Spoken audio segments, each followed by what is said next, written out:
Sahabat Radio Itus yang dikasihi oleh Tuhan, saya berbicara pada hari ini melalui kebenaran firman Tuhan terdapat di dalam Injil Matius pasal yang ke-21, ayat yang ke-12 sampai ayat yang ke-17. Saya membaca firman Tuhan demikian. Lalu Yesus masuk ke bait Allah dan mengusir semua orang yang berjual beli di halaman bait Allah.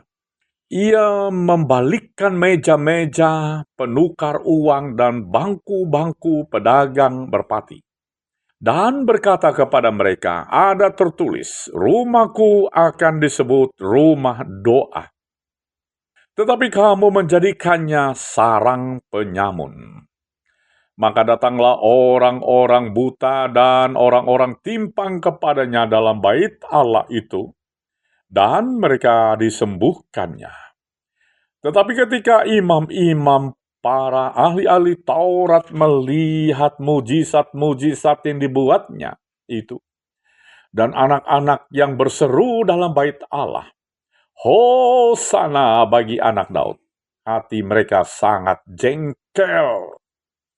Lalu mereka berkata kepadanya, engkau dengar apa yang dikatakan anak-anak ini? Kata Yesus kepada mereka, aku dengar, belum pernahkah kamu baca? Dari mulut bayi-bayi dan anak-anak yang menyusu, engkau telah menyediakan puji-pujian. Lalu ia meninggalkan mereka dan pergi keluar kota ke Betania dan bermalam di situ. Haleluya. Sahabat Radio Itus yang dikasihi oleh Tuhan. Saya berbicara tentang cara hidup yang memuliakan Kristus. Berkisar pada pelayanan Tuhan Yesus setelah memasuki kota Yerusalem. Matius melaporkan peristiwa-peristiwa yang terjadi. Masuknya Tuhan Yesus di kota Yerusalem, yang disebut dengan sangat-sangat meriah, saudara. Lagu-lagu terdengar di mana-mana. Kata-kata Hosana, Hosana bergema di mana-mana.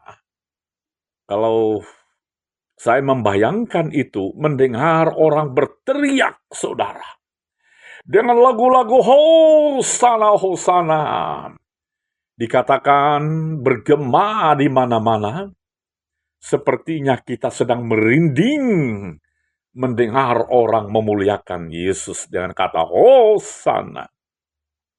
Itu lagu kebesaran yang mereka ucapkan kepada Tuhan Yesus. Di dalam perjalanan itu bukan saja lagu-lagu dinyanyikan. Pada saat itu jalan-jalan dihampiri pakaian-pakaian, ranting-ranting daun-daun palem. Pendek kata, masyarakat Yerusalem menyambut Yesus bagaikan menyambut seorang raja atau pahlawan yang baru pulang dari peperangan sebagai pemenang. Namun di balik semua sambutan dan kemeriahan tersebut, Yesus menemukan hal yang sangat-sangat mengecewakan saudara. Ternyata segala sambutan dan kemeriahan tersebut hanyalah formalitas belaka atau sekedar penghias bibir belaka. Bahkan mereka yang melakukan Hosana dengan sangat meriah tadi itu, mereka jugalah yang nantinya berteriak, salibkanlah dia, salibkanlah dia. Radio Itus yang saya kasihi di dalam Tuhan, melalui peristiwa yang dilaporkan Matius dalam nas ini, kita akan mempelajari cara hidup yang memuliakan Allah, saudara. Yang pertama adalah di ayat 12 dan 17. Saya ulangi lagi. Melalui peristiwa yang dilaporkan Matius dalam nas ini, kita akan mempelajari cara hidup yang memuliakan Allah. Yang pertama adalah di ayat 12 dan 17 adalah menggunakan bait Allah secara tepat. Sebagai umat Tuhan, kita diajak untuk menggunakan bait Allah secara tepat. Kegiatan pertama pada saat Yesus menginjak kakinya di Yerusalem adalah memasuki bait Allah. Yesus sudah membayangkan bahwa di dalam bait Allah itu ia akan beribadah bersama-sama dengan orang-orang Yahudi dan semua pemimpin agama Yahudi.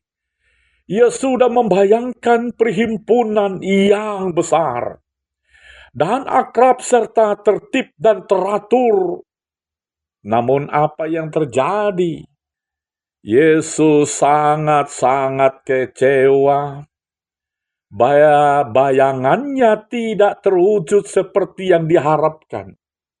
Setelah tiba di halaman bait Allah, ia tidak mendengar nyanyian hikmat seperti kebiasaan orang-orang Yahudi.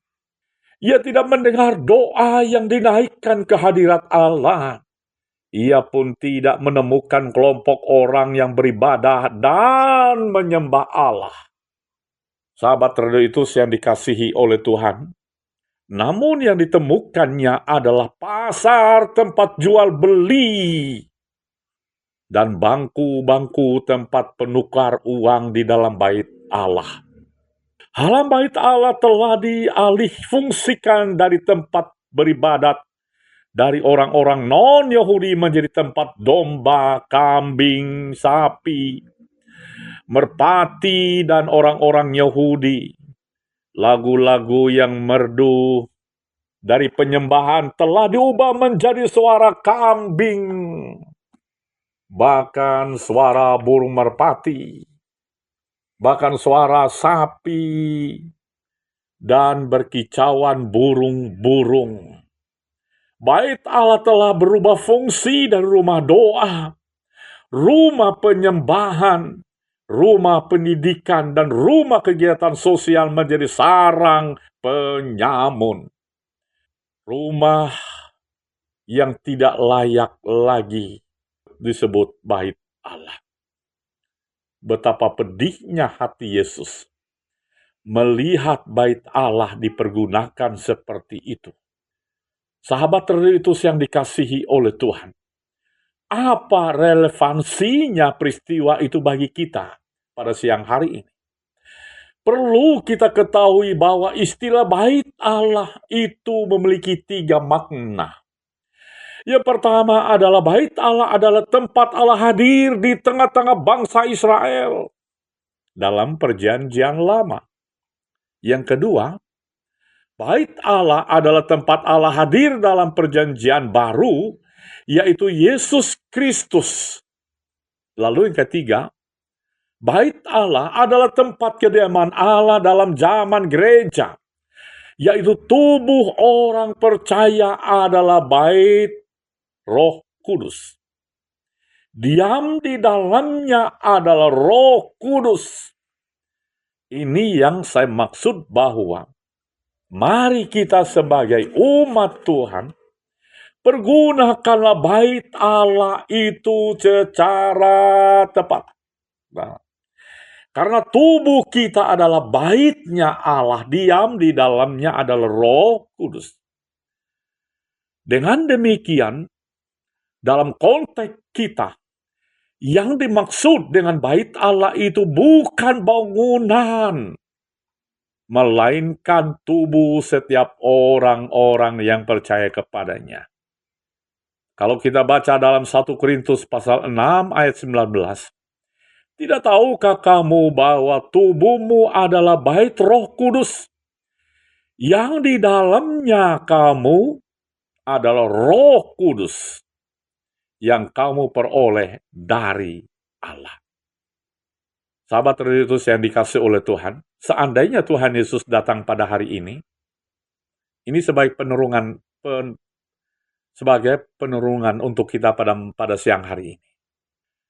Yaitu seandainya Tuhan Yesus datang pada hari ini untuk melihat dan memasuki kehidupan kita, apakah yang akan ditemukan oleh Tuhan Yesus? Perenungan kita pada siang hari ini adalah, apakah Yesus akan menemukan bait Allah dalam fungsi yang sebenar-benarnya? Ataupun kita masih terlibat di dalam dosa? Yang kedua, apakah tubuh kita ini digunakan sebagai rumah doa? Yang ketiga, apakah tubuh kita ini digunakan sebagai rumah ibadah? Yang keempat, apakah tubuh kita ini digunakan sebagai rumah bagi orang-orang yang belum percaya agar mendengar Injil Kristus, supaya orang diselamatkan? Apakah justru sebaliknya? Yaitu Yesus akan menemukan tubuh yang digunakan untuk bisnis semata-mata, seperti bait Allah digunakan untuk berbisnis. Ataupun yang kedua, tubuh yang digunakan sebagai alat komersial dan sejenisnya. Ataupun yang ketiga, tubuh yang digunakan sebagai sarang penyamun, korupsi, mencuri dan lain-lain, dan menfitnah dan segalanya. Pola hidup yang berkenan kepada Kristus adalah pola hidup yang menggunakan tubuhnya secara tepat, yaitu menggunakan tubuhnya sebagai bait Allah yang sebenarnya dan tidak menyelewengkan untuk berfungsi yang lain atau menggunakannya untuk hal-hal yang tidak memuliakan Allah. Sahabat radio itu yang dikasihi oleh Tuhan, bagaimana dengan kita pada siang hari ini? Penekanan saya melalui firman Tuhan ini adalah, gunakanlah bait Allah secara tepat. Muliakan Tuhan Yesus melalui tubuh kita. Dan tubuh kita menjadi berkat untuk banyak orang. Tema yang sama akan saya sambungkan pada bulan yang akan datang. Mari kita berdoa. Bapa Surgawi, kami mengucap syukur kepadamu. Kami telah mendengar suara kebenaran firman Allah yang hidup. Hari ini kami berbicara dan mendengar tentang suara firman Allah, yaitu supaya kami mempergunakan bait Allah secara tepat. Jikalau selama ini kami mempersalahkan ataupun menggunakan bait Allah itu tidak selayaknya, ampuni kami, ampuni kami. Kuduskan kami sebab Engkau kudus. Dan hamba berdoa untuk sahabat-sahabat Radio Itus. Tuhan memberkati sahabat-sahabat Radio Itus, supaya kami setiap harinya mempergunakan bait Allah untuk berdoa, untuk mendengar suara firman Allah, untuk bersekutu, memuji, memuliakan nama Tuhan, mempelajari firman Allah, dan menyampaikan Injil kepada orang. Kami bersyukur pada siang hari ini. Berkati sahabat-sahabat Radio Itus, bahkan kru Radio Itus Tuhan berkati. Setiap orang yang mendengar suara kebenaran firman Tuhan ini. Kami adalah orang-orang yang diberkati oleh Tuhan. Bahkan orang-orang yang memuliakan nama Kristus dalam kehidupan kami ini. Bapa Surgawi, pada siang hari ini, hamba berdoa Tuhan, jikalau ada di antara sahabat-sahabat Radio Itus yang saat ini mengalami sakit, dan kami berdoa di dalam nama Tuhan Yesus, demi nama Tuhan Yesus, kami disembuhkan oleh Tuhan. Mungkin ada jemaat Tuhan dan para sahabat Radio Itus yang saat ini mengalami persoalan hidup, persoalan apapun itu. Kami berdoa Tuhan berkati, supaya mereka menemukan jalan keluarnya bersama dengan Tuhan Yesus. Kami berdoa untuk kru Radio Itus, penyiar Radio Itus. Tuhan berkati, dan apa yang mereka utarakan, membangun iman, dan banyak orang diberkati. Berkati dalam kesehatan, berkati dalam rumah tangga mereka masing-masing. Dan kami percaya Allah berkarya di dalam kehidupan sahabat-sahabat kami, yaitu Radio Itus yang dikasihi oleh Tuhan. Bapa Surgawi, terpujilah namamu. Inilah doa dan ucapan syukur kami yang kami naikkan kepadamu dalam nama Tuhan Yesus. Haleluya. Amin.